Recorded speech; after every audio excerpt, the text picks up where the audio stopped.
You're tuned into the Johnversations Podcast. This is episode number 57. And as always, I am your host, John Connor, saying thank you for spending a little time with us this week. My guest today is an artist and illustrator who graduated from Central Michigan University with a bachelor's in applied arts with a focus on illustration and graphic design. He is also the creator of the children's book, I Can Draw, which is available now. Ladies and gentlemen of the internet, please welcome Mr. Eric Nyamor. Eric, thank you so much for being here, man. Really appreciate you. I got about 80 people on the other side of the monitor. They just wait and then they start clapping. So definitely glad to have you, man. How are you? Appreciate the love, and thanks for having me, John. I'm doing very well. That's awesome, man. I got to tell you, I talked about it a little bit on last week's episode, but for our 5th wedding anniversary, my wife and I thought it might be nice to, drop the kid off at grandma's, and we were going to go.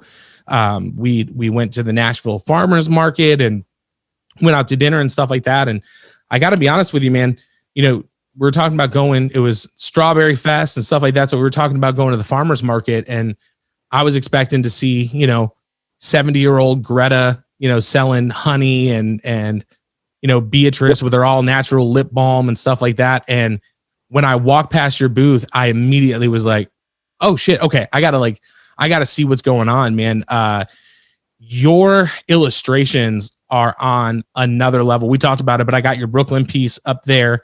I was originally going to get it from my daughter, and I was like, no, man, she's 2. She doesn't appreciate it. I'll give it to her when she's older, so that's for me right now. But I love what you do, man. I'm so happy that you were able to take some time and come hang out. Man, I appreciate that, and I appreciate the support. That's actually one of my favorite pieces, Brooklyn Finest. I remember us chatting about it, and it just talked about the different characters on there, from Spike Lee, Dwayne Wayne, to the Gargoyle Brooklyn. So, yeah, I really appreciate you coming by my booth. And, farmers market, you think a lot of produce or natural stuff, but, I like to be in there somewhere. So, yeah, thanks for finding me.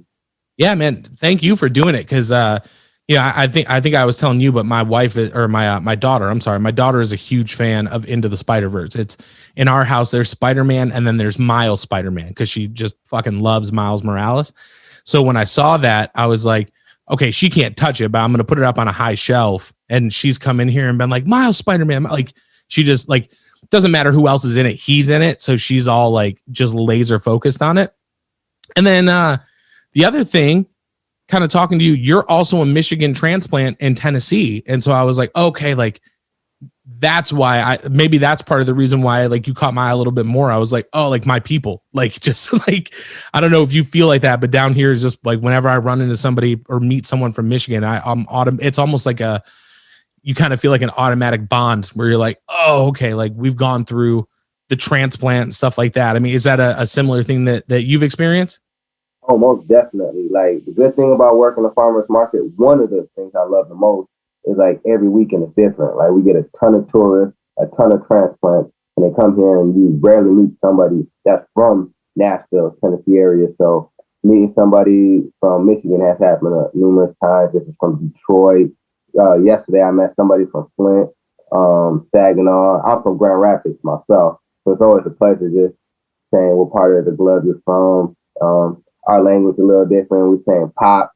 They say cold drink down here. We understanding the real winters, and when it snows down here and people panicking and whatnot. But we're like, oh man, just every day in April. Oh yeah.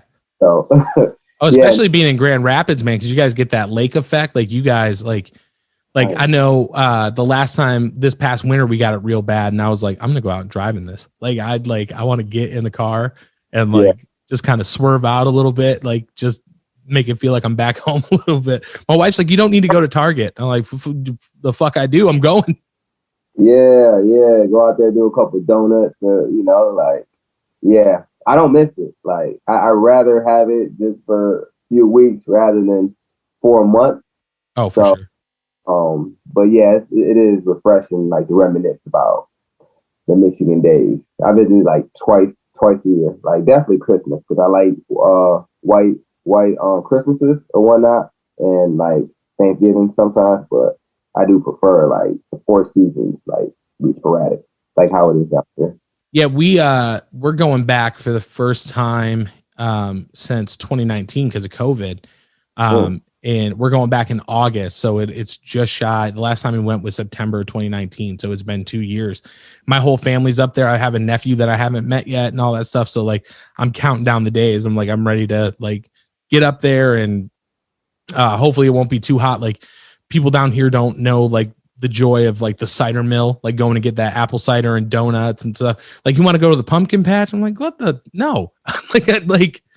I don't want cheesesteak or cheesecake on a stick. I want some cinnamon. My mom ships me them every year. She goes and gets the donuts and puts in a FedEx box and sends them all down here. I'm a fat kid. I got to get my donuts, man. So still able to stay fresh after they get shipped and everything. Yeah. She sends those. She does the overnight because she knows I can't wait for them. So she'll go get them. She'll overnight them, and then 1 year she froze a bunch of apple cider and sent it, and it kept okay. But this year I just went and got some from like Kroger or something. It was close enough to being like home. Because, do you still have family up there? Oh yeah. My mom still stays there. My brother, he just bought a house out in Detroit, actually. Sister, she there as well. So I got family members out there. Yeah, my family is like Livonia. Like we grew up Metro Detroit, and then I grew up John R. and 8 Mile in Madison Heights.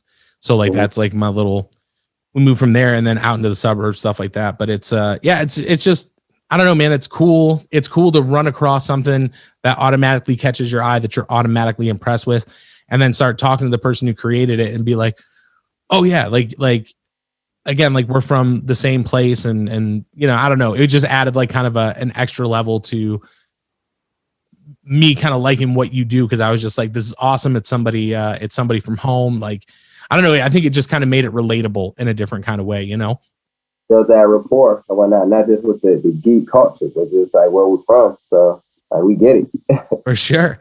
Well, I want to ask and talk about how you got into everything, but since we were on the topic of the farmers market, how did you end up getting linked up? Because like I said, for people who've never been, it's like, we went it was Strawberry Jubilee. So we got like a big thing of strawberries, and my wife got this stuff called wine jelly, which I'd never heard of before. But it was cool because there was like you, and then there was these ladies that were selling like their own like CBD stuff that like they were just getting it on the CBD game. So it's like, how do you end up linking up or getting set up at the farmers market with what you do? All right. So shout out to Ben Griffith. He's another artist that's out there. He does the watercolor with the rainbows. He's on the same side as me, but he's a little further up, like when you come from the inside portion. And I had ran into Ben at a series of events. Like I did a lot of festivals, pop-in shops, art crawl, and then he'll always be there. So like we knew each other, we recognized each other's artwork or whatnot, and we always were cordial, just talking to each other. And then he told me that he does this is like what he does like almost every weekend. He said the traffic is good. He's just explaining it to me. And then I went and visited him once, and I was just seeing like everybody come towards him, like the foot trap. And I'm like, and this is back in like 2017, like before COVID. So just imagine like how it was back then. And amazing. So he just told me like how to do, who he set up, and basically I put his name out there, and like I automatically got in. So, and then once I got there, figuring it out just takes time, just kind of like getting to know the other vendors, like getting feedback from them, like listening to what they're doing, and like even like some of their sales pitch and mannerisms. Like I learned a lot since I began, because like I'm like naturally socially awkward and not a people person, but being out there kind of like forced me to open up and be able to converse with like the variety of people that come in and whatnot. But yeah, it was all like Ben getting me in there, me like visiting a few times. But yeah, I do the farmers market. I do like Tomato Fest. I used to do art crawl when we had those, but like I like to do a variety of events. But farmers market is like where I'm at, like the majority of the time. For sure, and that's interesting because you mentioned kind of having to come out of your shell a little bit and interacting with people. Because I noticed like I bought that piece, and you're like, hey, can I get a picture? And then kind of I immediately was like, let me follow this guy on Instagram, because like I wanted like. Again, if you're listening to the show, pause it right now. In the show notes, we have Eric's Instagram handle. Pause the show, go follow him, then come back, look at everything, then come back and listen to the rest of the episode because it's awesome. But it's interesting to me because, I grew up playing in bands and touring and stuff like that, but I'm a natural introvert. Like I've got like 4 or 5 people that I like to hang out with. And like, I don't need a lot of people or a lot of like social interaction.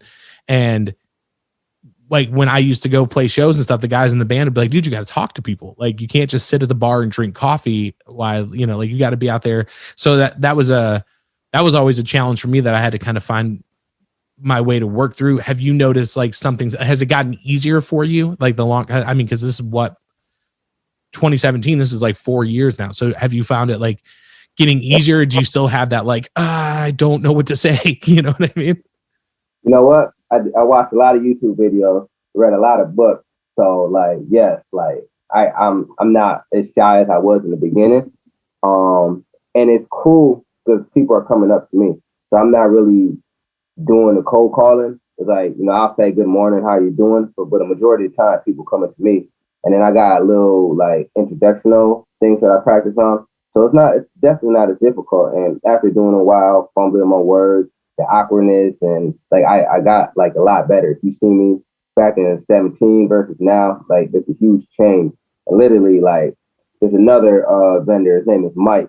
He's from California. He sells soap. And then it's just like the way he moves, his body posture, the way he moves his hands, and just like, articulates his voice, a lot of bass in it. Like I model him a lot, and so yeah, that's another good thing about being around these vendors and seeing who's successful versus like who's not. Like a lot of them have a certain type of mannerisms and body posture that like I like to model, and again, reading and YouTube videos. And another thing that comes to my advantage, like learning this, is going to comic book conventions, because most artists are awkward. So they're at their table drawing away or whatnot. I'm able to apply some of this knowledge there, standing up, say, how you doing? Oh, you got a Star Wars shirt? Like, what's your favorite episode? And learning some of the farmers market, I'm able to apply it to a place where most people are awkward.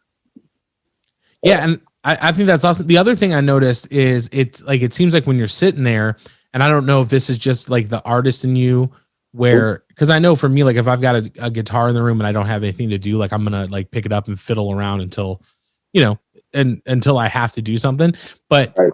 I noticed that when you were at your booth, like you're like sketching out ideas and you've got the pad out. Is that kind of, with what you're telling me now and kind of having to learn how to come out of your shell and stuff like that? Is that something to kind of keep you occupied until people come up? Because I know for me, I'd be like, all right, when's somebody gonna want to come up and look at something? But the other thing I noticed is that like we were there, and then like immediately after us, another group stopped, and then another group stopped, and everybody was like, so I don't know, is it more just to keep your mind busy, or is it just like, this is what I do, so I'm just, whenever I can do it, I'm going to do it?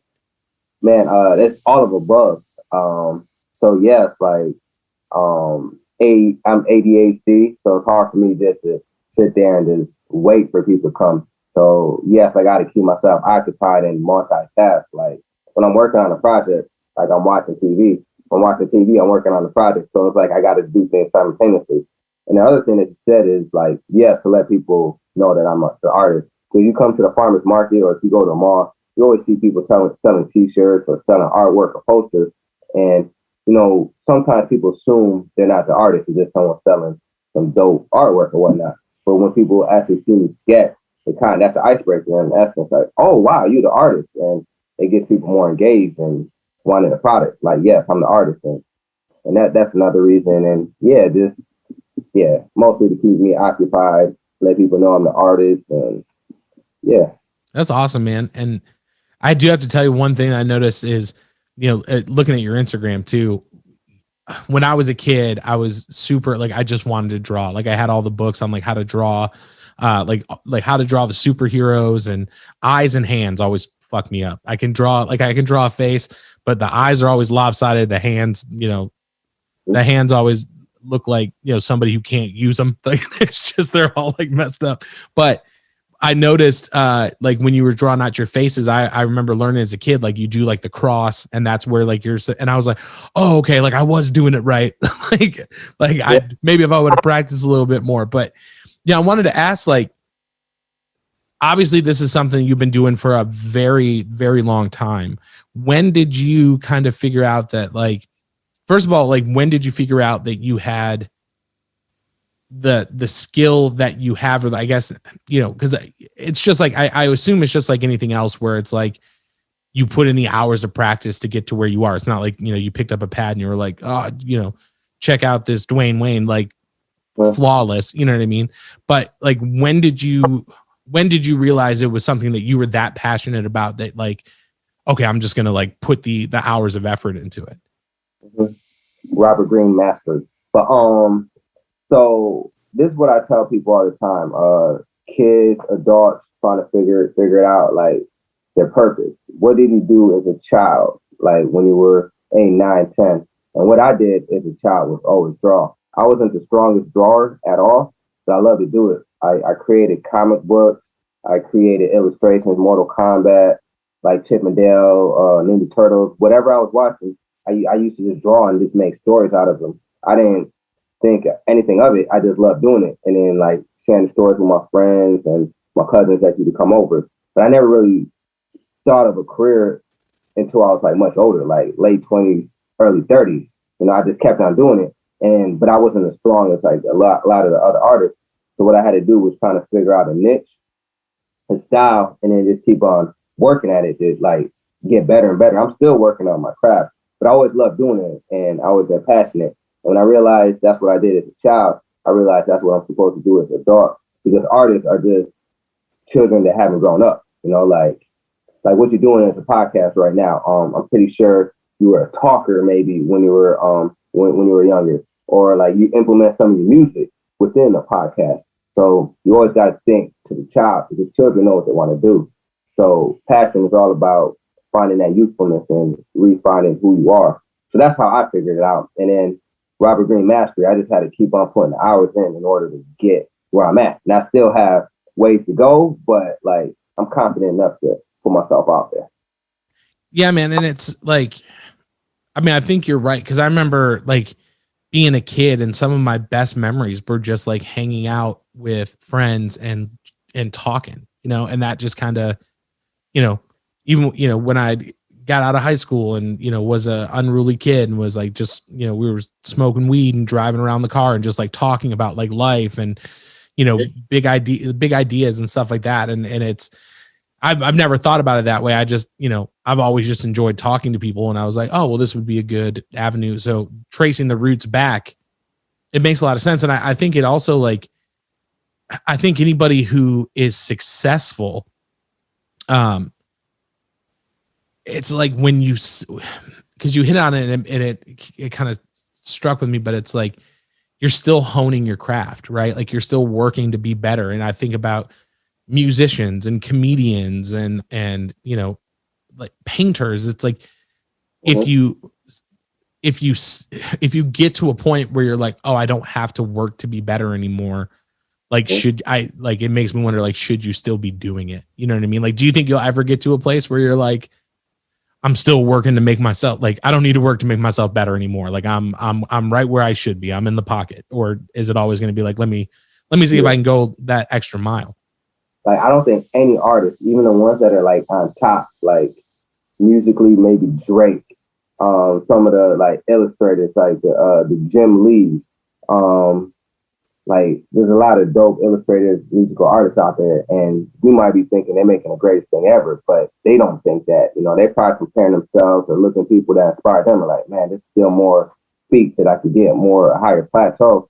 So like, I know there's a long way from where I want to be. There's like, you know, still couple feats that I want to reach, and I don't want to ever be a point where I want to retire. Like, I want to always progressively get better, kind of like a Super Saiyan. I want to not just see how strong I can get, keep leveling up, not just like with my artwork, but just like where I'm going. Like, all right, I got comics. Let me get an illustration. Let me get a movie.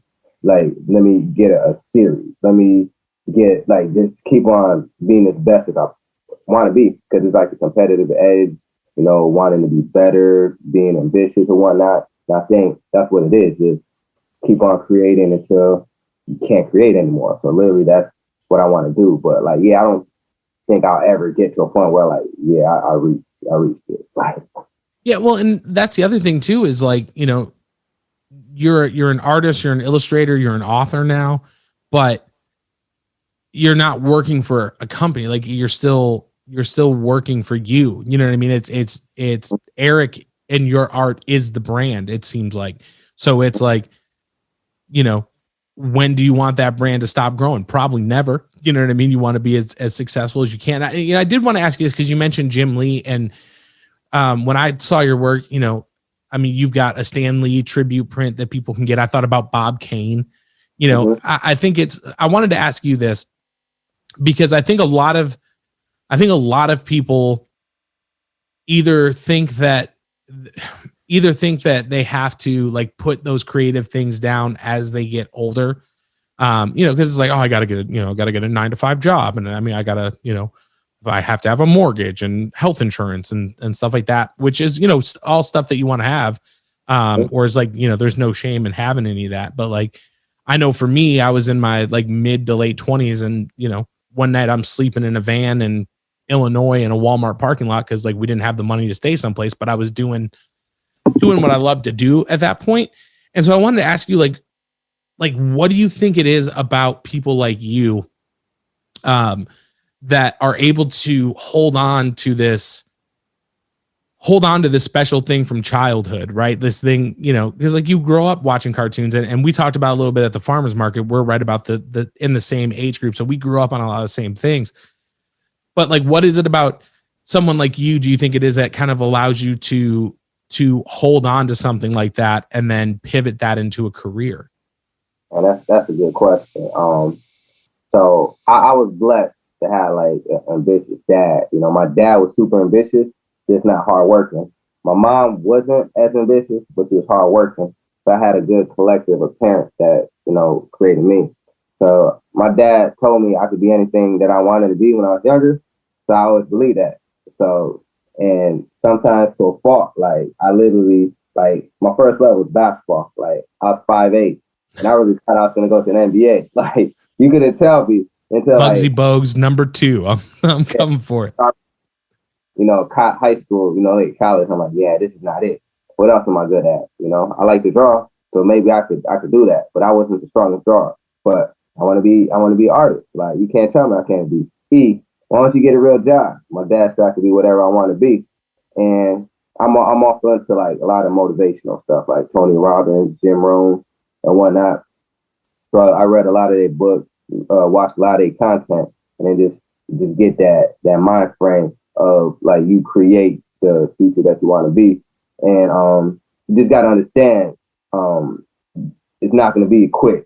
So it's going to be longevity, and that's a part. So there's so many times I tried, I wanted to quit and just be a regular person, but the universe won't allow me. It just didn't sit right. So I stayed patient and just, I'm still, I haven't reached where I want to be, but I'm in a good spot. But it just takes a lot of failures, some mental fortitude and just believing in yourself. But, all started with my dad just able to tell me you can be what you want to be. So that's why like mentorship is important, like to have a strong mentor or somebody in your life that can tell you, a teacher or whatnot. But I'm telling you, like, if there's something you want to do and you're like 35, like go for it, because there's no age limit for like anything that you want to do. I mean, maybe like an athlete or a rapper or something, but anything to be what you want to do. Yeah, man. And have you ever heard of Eric Thomas? Eric Thomas. Oh, yes, I have. Yeah. He's a motivational speaker, but he's from Detroit, and he has this story that he tells where, he meets this really like older, successful businessman, and he's like, I want to teach you, like, I want you to teach me. He's like, meet me at the beach, 5:30 in the morning. He's got all his clothes on, and he has him walk out, and he's like, keep going. And eventually he's, up to where the water is like up over his mouth. And he's like, I don't want to do it. He's like, well, when you want to succeed as badly as you want to breathe, that's when you're going to be, going to be successful. So when you're talking about that, yeah, I've been told I can do anything that I want to, anything that I want and be anything that I want to be. That's what kind of was echoing with me. It was just like, yeah, man, like this is, I don't know. It's got to be weird I've always been self-deprecating. So like, even though I love playing music, in the back of my head was like, you're going to try, but this is always, the odds of you actually making it, blah, blah, blah, blah, blah, So like to talk to someone who has the mindset that's like, yeah, like I can be anything that I want to be. This is what I'm going to do. This is what I'm going to be is pretty inspiring, man, to be like, you're doing the damn thing. You know what I mean? So it's pretty cool. Yeah, appreciate it, man. And like you're an artist, and we all artists, and yes, it's us that's holding us back. Like literally, what you think is gonna happen? Like if you're looking for a red car, you're always gonna spot that red car. Maybe you should be looking for a black car, like to prove yourself right, because your mind is gonna think something, and then your physical is gonna act on what you're thinking. So if you feel that you fail, if you feel you're not gonna be good enough, you're gonna try to prove. You're gonna do whatever you want to do to prove yourself right. So like once you be able to defeat your mind and like, listen, I could do this. Mantras every day, affirmations, and like being able to like, because your mind can kick your ass if you let it. And then that's like literally our downfall. It's not like politics. It's not anything else. It's not our parents. It's not society. Whatever it is holding us back, it's us. We'll find a way to get past those obstacles if we just realize we're in our own way. So, but you're not the only one. A lot of artists. There's a lot of people who could do what we're doing, but they don't want to fail. There's something holding them back. But you got to jump in there before you feel you're ready, so you could like start learning on the way there. Because when I first started doing the art thing, like I said, I wasn't the strongest artist. But if I had waited until I felt like I was good enough, I would have missed out. I would have put too much effort in the wrong area. But sometimes when you just go in, you know what to focus more on. Because you could be focused on the right thing before you get started. You'll waste a whole bunch of time. But if you go in earlier, then you'll be like, oh, okay, well, I'm not that good at coloring, so I know I have to work on that. Oh man, I'm working on fingers, but I'm pretty good with fingers, so let me not work on my fingers. Or with the music, all right, like I'm good with the guitar, like let me work on my bass. Oh, I'm good with the bass. Let me work on my voice.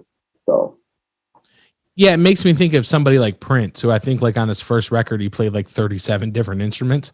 You know what I mean? So it's like if that guy could be like, yeah, I'm just gonna, you know what, like I want to play all this stuff. I'm just gonna, you know what I mean? Like that's the mindset where it's like, yeah, I figured out how to play guitar. Now I'm gonna figure out how to play the keyboard. Now I'm gonna figure out how to, I want to learn how to play drums, stuff like that. So it's kind of pushing yourself to kind of what we're talking about, where it's like you're never done trying to be better. You know what I mean? I think there's certain people that are just wired that way. Like there's something in your brain that's just like, yeah. Like I might try this. I might fail at this, but this is what I know I'm supposed to do. So it's like, even if you fail, you keep pushing, you know what I mean?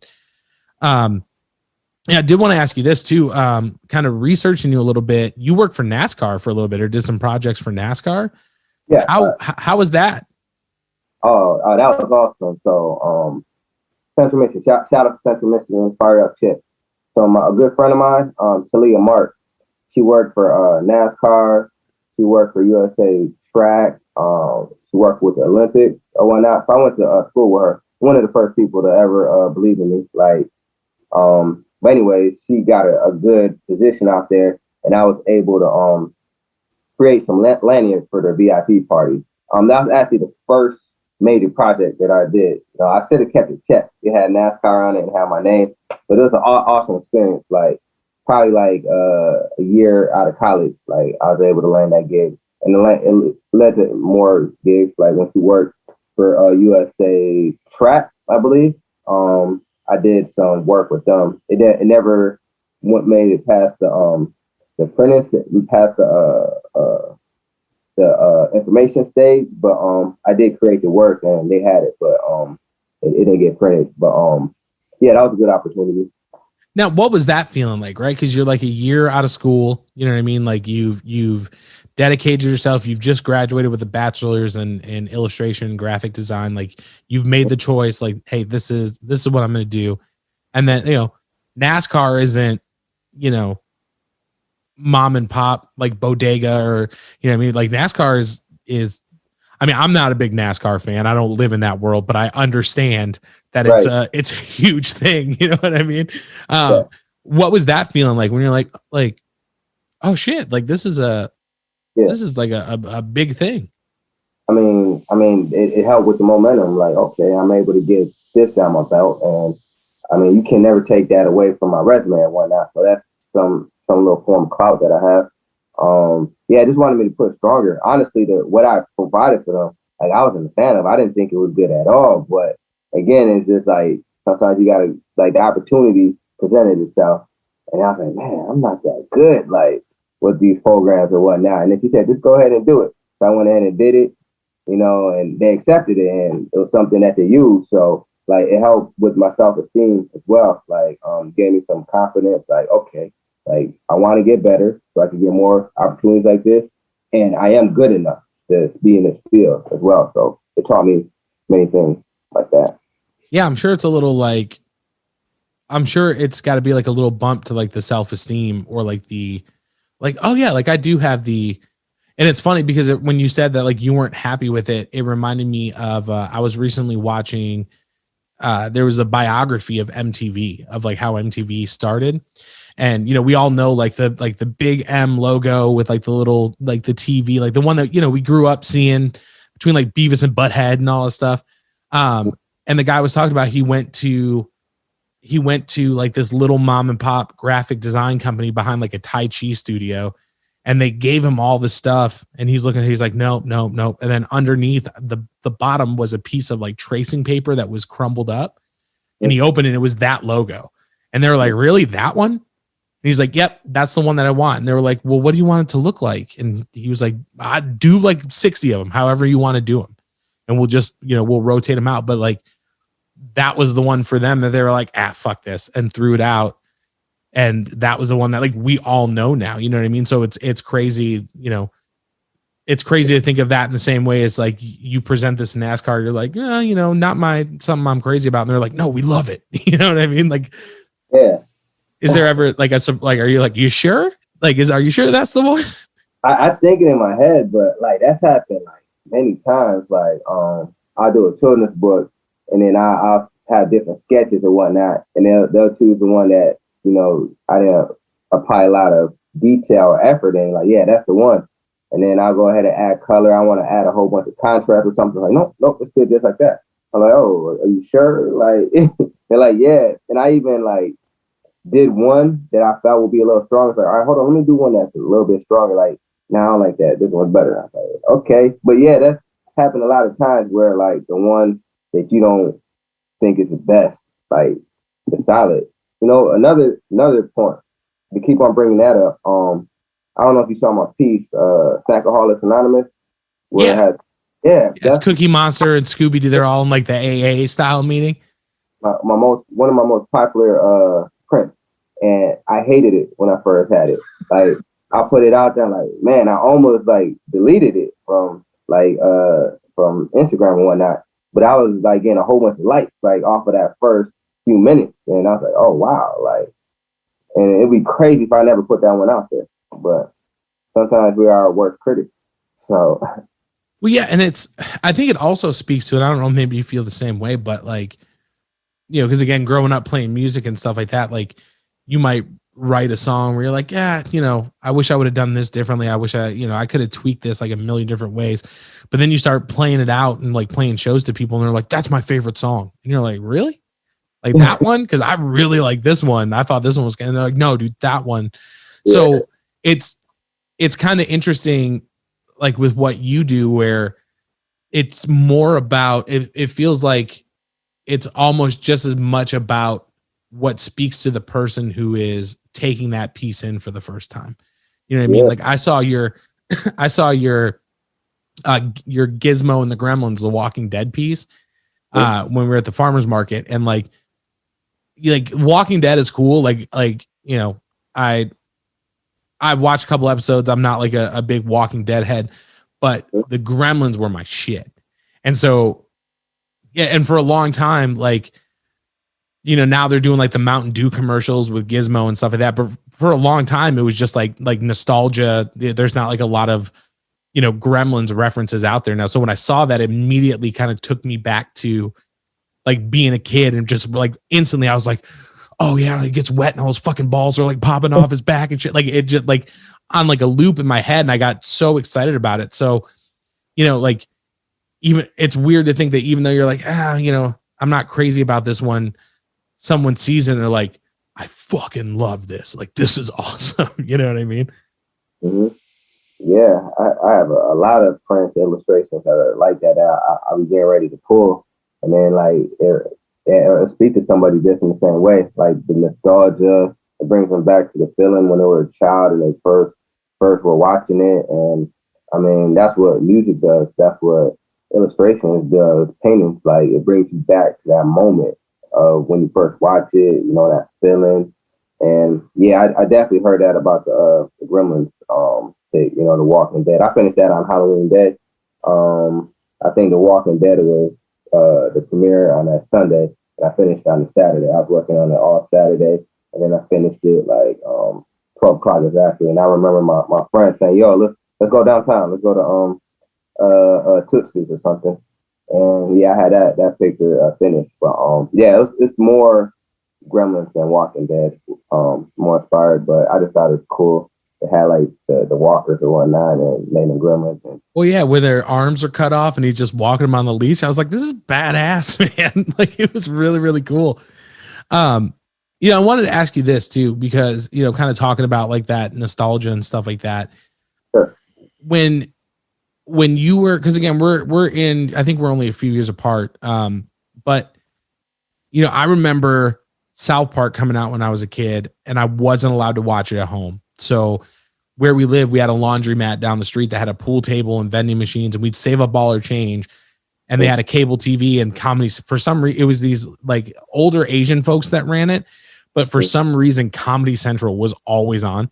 And so we would save up all of our change, and me and my two best friends, we would go up there and we would play pool, and we would watch repeat episodes of like South Park just over and over and over again.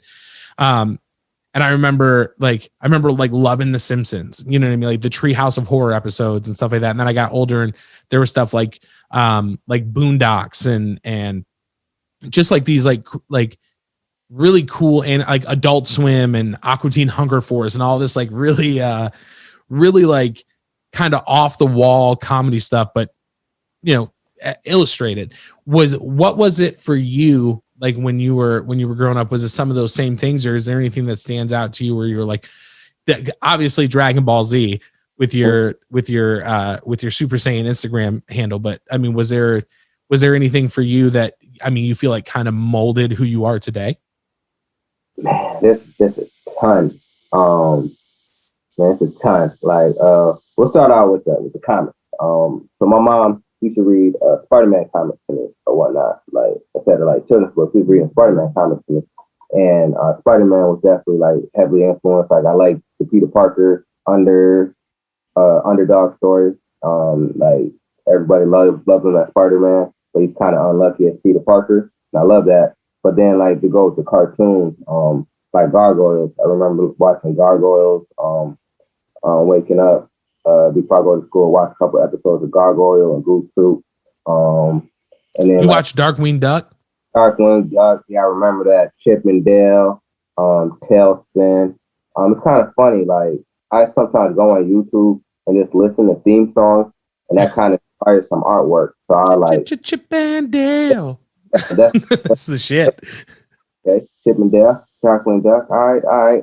That Saturday morning cartoons when I had 80 Saturday morning cartoons. I've like listened to all the theme songs from the 80s, and then I did like research like what was actually 80s Saturday morning cartoons that were popular. Because a lot of people are like, how come He-Man and G.I. Joe wasn't on there? Well, they weren't syndicated Saturday morning cartoons. They were showing throughout the week, and then they'll show the repeats on Saturday morning.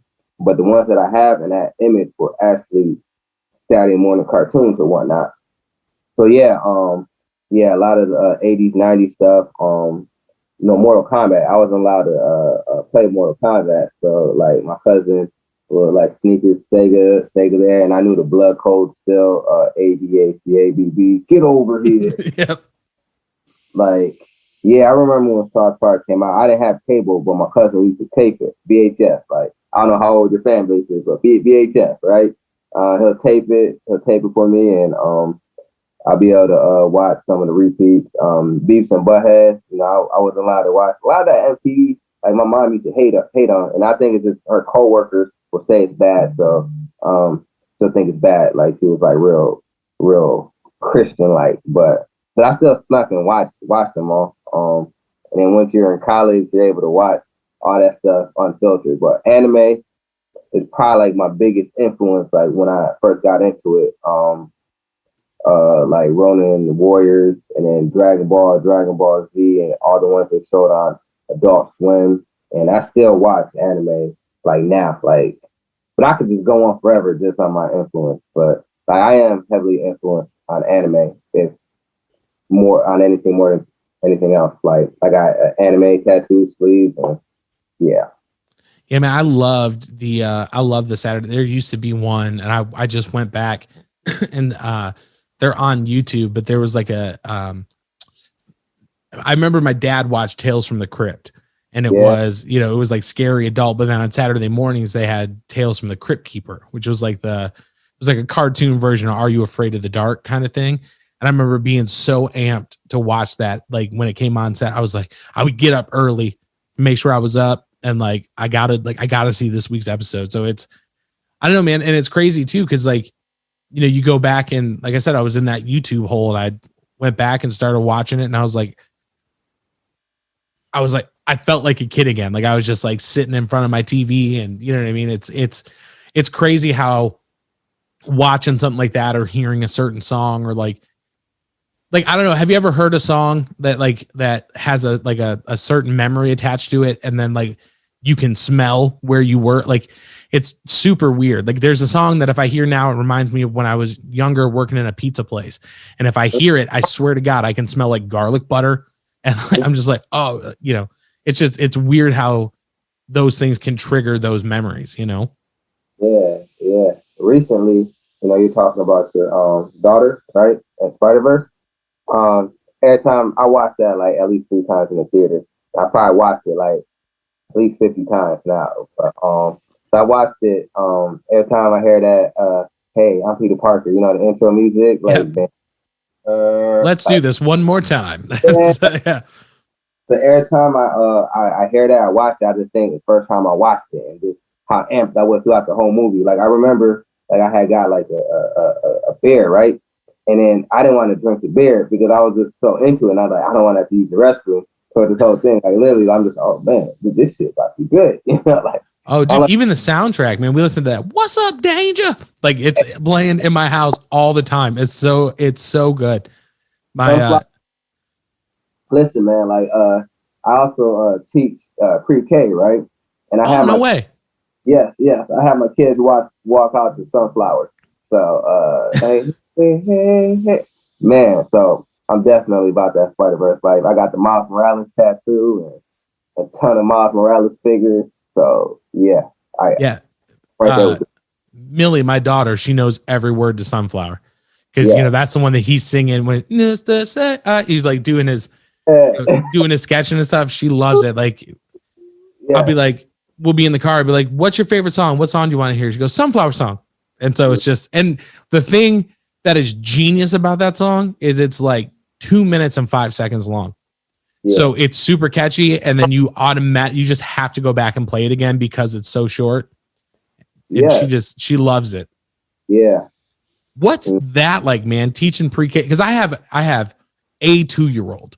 Okay. Mm-hmm. And just the last couple of days, she's going to be 3 in a few months, but the last couple of days, she has gone from, I don't know, I think she's kind of getting into that like whiny stage where it's like, no, I don't want to. And you teach pre-K, so you got what, 15 of these creatures running around? So what's that like?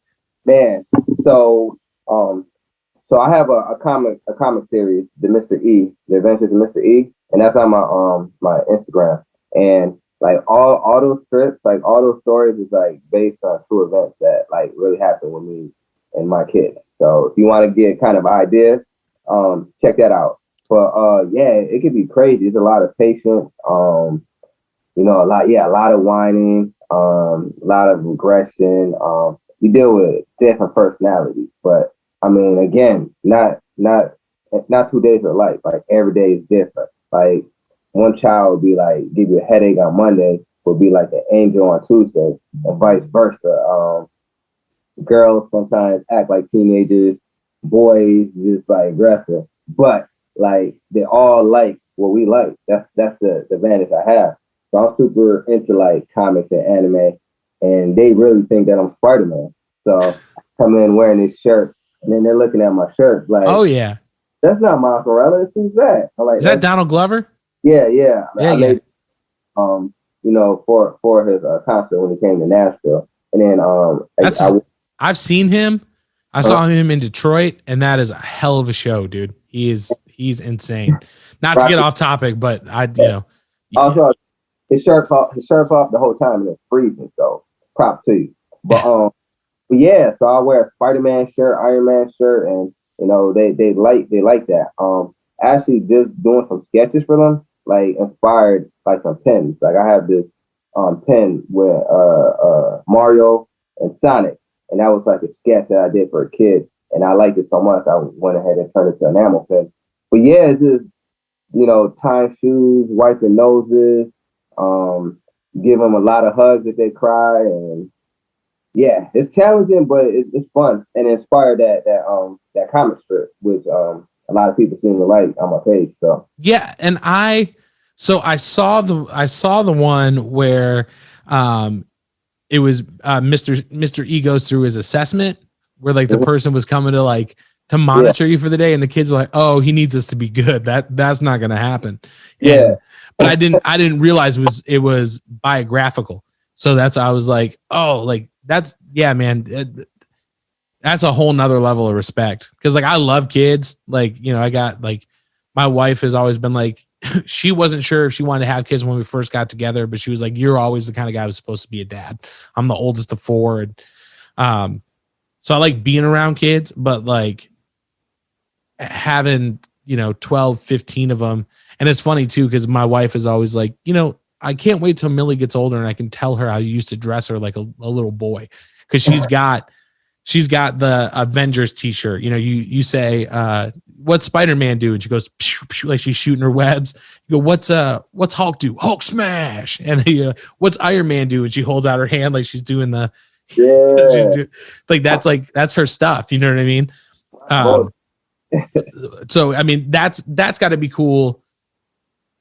I imagine like if your profession wasn't what it was, or your passion wasn't what it was, that it would probably be a lot harder to connect with the kids the way that you do now. Yeah, I agree. Yeah, since I'm kind of a big kid myself, and like I enjoy like watching them do stuff like that, it works and it helps with the patience. Because like I can have a bad day, or one of them could like get on my nerves, but that same kid will give me a hug. It's like, "I'm sorry for being bad, Mr. E. I'll do better tomorrow." But it's like Halloween, it's so cool. Like I had all the boys dressed up like Avengers, right? So I'm playing the Avengers theme song. And I'm like, I want you guys to run towards the camera. So it's like, dun, dun, dun, Avengers, assemble. And then they just like, it's just so dope. But yeah, and then you can kind of put some of your personality, some of the things you like, implementing within the lesson plan or with them. I have some of them listen to like Queen, We Are the Champions, introduce some of them to Bob Marley. Give them a little Nirvana stuff, and I'm in the inner city, so they probably don't hear like a lot of this music. So I kind of like introduce them to stuff they won't hear otherwise. But it's cool, and it helps me too, just like stay creative and stay motivated to inspire them. Yeah, I mean, I knew there was a reason that I felt. This isn't to sound weird or anything, but I truly, like, when I met you, I felt like I was like, there was like a universal connection. And it's, again, you're talking about like playing Queen and Nirvana, and Bob. My daughter literally has Bob Marley shirt. She's got a Rolling Stones little t-shirt. She's got a Queen shirt. she's running around the house and we're listening to Satisfaction from the Stones and like trying to teach her, not that I don't like Baby Shark, but 600 times, you know what I mean? Like, let's listen to something else, So, bro. is there one of those songs that those what Tootie Ta is? It's that song. She's been on that kick. Is thumbs out, elbows. I'm like, God, Coco Melon makes me want to put a bullet between my eyes, man. I don't know if you've ever had to watch any of that, but it's so bad. All of that, man. 5 little monkeys jumping on the bed, teaching this alligator can't catch me. Like, check this out. Like, I got some of them in my playlist, right? So let's say I'm driving, I have like somebody with me, and then we'll listen to Drake, and then right after the Drake song comes on, like Twinkle Twinkle Little Star will come on right afterwards because it's like I'm on my playlist. Like, what's this? I'm like, oh man, I'm a teacher, so and sometimes I won't even change it because like it's so implanted in me. Like, but yeah, definitely. I do try to, sprinkle some of that kind of music, Nirvana or whatnot, just so I don't have to listen to Baby Shark for the thousand. I would mess with people if I was in the car and Twinkle Twinkle Little Star. You don't know this jam? This shit's so hot right now. Just like, yeah, man. No, that's well. And let me ask you this. So, I wanted to talk to you about the book, right? You have I got a chance to check it out when I was at the farmer's market. I Can Draw. It's a beautiful looking book. Hey, there you go. Hold it up again. Let people see it. Yeah. And I love the Spider-Man socks. You're full like Spider-Man color. It's beautiful. The actual book itself and the art is awesome, but also the way that the book progresses where you're like, I can draw a sky. And then you're like, I can draw my dad. And as the book goes on, I don't think we're spoiling it for any, kids who would read it. I don't think they'll listen to this podcast, but as the book goes on, it's kind of showing that like with practice, you can hone the skill. It's a beautiful book, but then the idea is super cool as far as kind of showing like, this is what practice can do. Did that come from working with the kids that you work with every day, or was doing a children's book something that you would always want, like doing your own books? Is that something you've always wanted to do? Yeah. I always wanted to do my own children's book because I started out doing illustrations for other authors and whatnot, and I did so much. I'm like, man, I need to do one for myself. And I'm always into like inspiring, motivational, and self-improvement or whatnot. So I want to do it for the kids, but maybe even some adults, some teenagers could like reading it to their siblings or reading it to their kids, they can get inspired themselves. And the title I Can Draw, that's actually the name of my company. And it's also inspired by a Nas song called I Can. Have you heard the song before? Yeah. Oh yeah. I like Nas, man. Yeah, Escobar season. But so that song inspired the title. And I just like wanted to do something that rhymed and showed progression and kind of had repetition, because that's like, here's a tip for like some authors, children, people want to do children's books. The books that are going to get the most play or popular have repetition, so something has to be repeated. So if you think about the Three Little Pigs, they constantly repeat, or I huff and I puff. Or if you think about the Three Billy Goat Gruff, they keep repeating. They have repetition in that. Little Red Riding Hood, there's repetition. Llama Red Pajama, or like the Pout Pout Fish. That's a big one in our house. The Pout Pout Fish. That's what's gonna like sell. That's what's gonna get kids to be able to memorize it. Just keep on bringing something up, and so that's something that I learned. Like I did learn that being with the kids, being a teacher, like which books that they like and which books are popular, the repetition. So I learned that being a teacher. But I always wanted to write a kid's book. That's a long answer to your question. No, that's cool though, because it's like I've noticed. Like I said, I've noticed that with my daughter.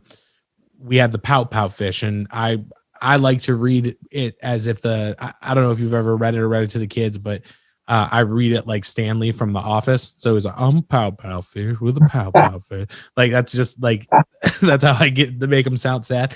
But like she can like recite that book by yourself, you know what I mean? Cause it does repeat that much.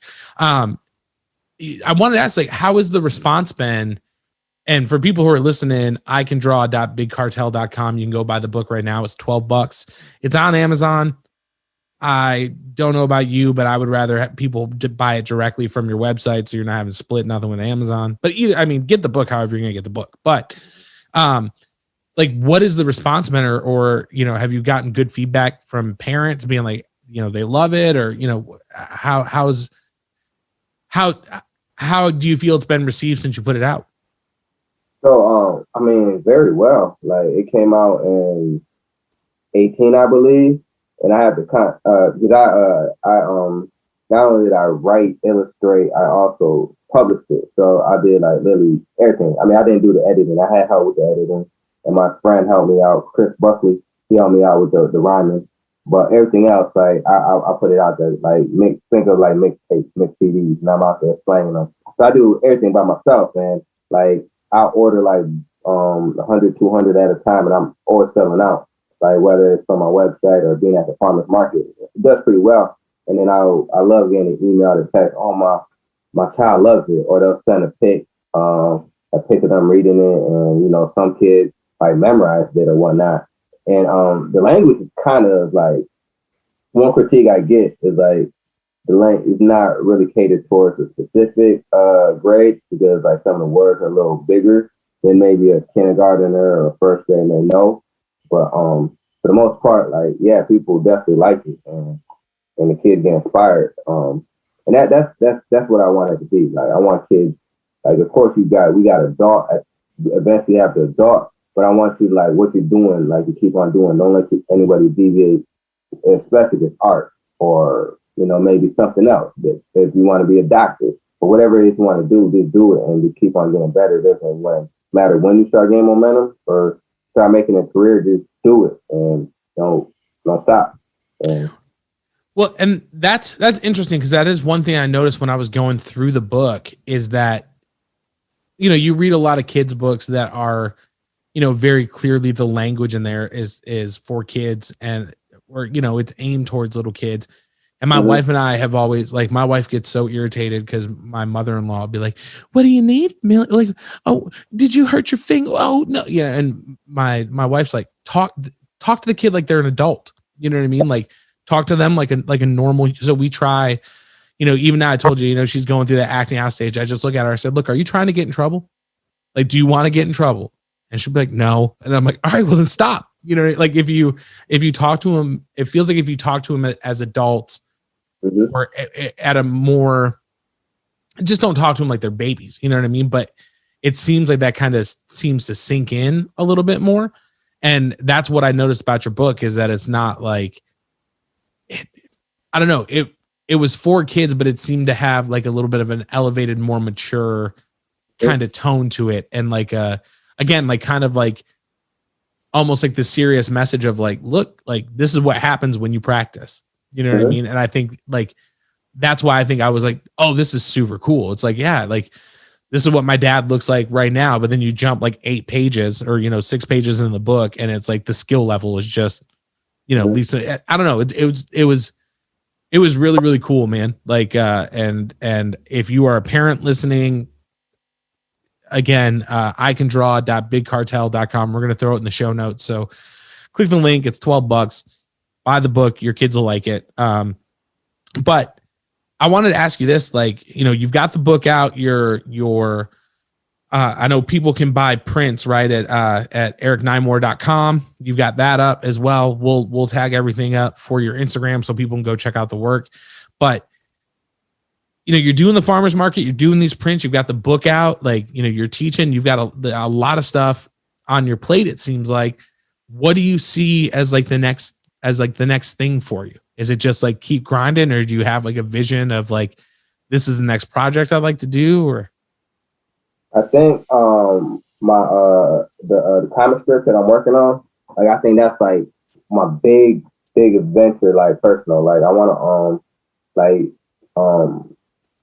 so like I'm working on some new prints because I'm back at the farmer's market. But once these prints like start coming out, like, I'm gonna start releasing a strip like every week, just constantly just great traffic to my page and just build, a buzz towards like the Mr. E character and whatnot, the awkward adventures of Mr. E and whatnot. And it just shows my like how I talk like my adventures with the kids. I know teachers like it, a lot of teachers to relate to some of the stories I went through. And then just funny things you go through. And maybe people could appreciate teachers and they start paying them a little more. But yeah, that's the goal right now, just to build like a little buzz around that and see where that goes. I have some other projects that I'm working on with some other partners that I feel are going to be real cool. So I'm working on that. And yeah, I'm always going to be at farmers market. And I want to continue to do fan art of like my favorite characters in my own style. So I got a couple ones that I'm working on, inspired by that animation, Invincible, that series. Watch that. I think we did talk about that, right? Yeah. So I got a couple pieces that I'm working on that's going to be pretty cool. And then the Mr. E comic that's coming out. Like how I talk to you, in my book is exactly how I talk to the kids. And if I use a word they don't know, hey, what does that mean? I'll tell them, I'll define it. And then guess what? They're able to use that word in a sentence. Like kids are smart. Like I don't know a lot of Spanish, but the little bit that I know, like I'll implement it, like tell them, and then they're able to repeat. Maybe I have a super smart class this year, but they'll be like, all right, Mr. Eric said vámonos, let's go. Yeah. Like vámonos. Yeah, like ándale. I mean, they're making fun of me, but they're still learning, like, like modeling me or whatnot. But just inspire these kids. Just like, I like doing that, inspiring kids, adults, and put out artwork. But yeah, that's kind of what I want to do and continue to do. Hopefully I'm doing a little bit now. That's funny, man, because you're out there teaching them Spanish, and we're, like I said, we're big fans of The Office here. So like since my daughter was little, like we brought her home from the hospital, she would sit on my lap and watch, like she would fall asleep watching The Office. So you're out there teaching kids Spanish, and my kids run around going, cheer or fear, the Belschnickel is here. Like she knows like German Santa Claus. I'm like, I need to get on your level where I'm like teaching her different. Now my wife speaks a little bit of Spanish, so she'll kind of balance it out. But she's, if it wasn't for her, she would just grow up being like me, just be a giant nerd. So, but I don't know, man. I don't know, man. It's really, really cool. Like I said, I saw your art, and I think, for any kid who is, or any person out there who, was like an 80s baby, or like a late or early 90s baby, like what you do, I think resonates in a way that not a lot of other things do. The book is awesome. And I don't know, man, I just want to say thank you for hanging out and coming in and talking about it. And if you're listening, guys, again, go to the show notes right now. If you're watching on YouTube, or if you are listening on Apple Podcasts, Spotify, Stitcher, wherever, go right now. Follow Eric on Instagram. You can check out his art. You can check out the Mr. E comic strip. We're going to link up the Big Cartel page. Go buy the book. Buy some prints if you'd like. They look awesome. We got one right up here, or the Brooklyn piece right up here that I'm in love with. It's going to be hard for me to give it to my daughter when she's older, because I'm like, I really dig this.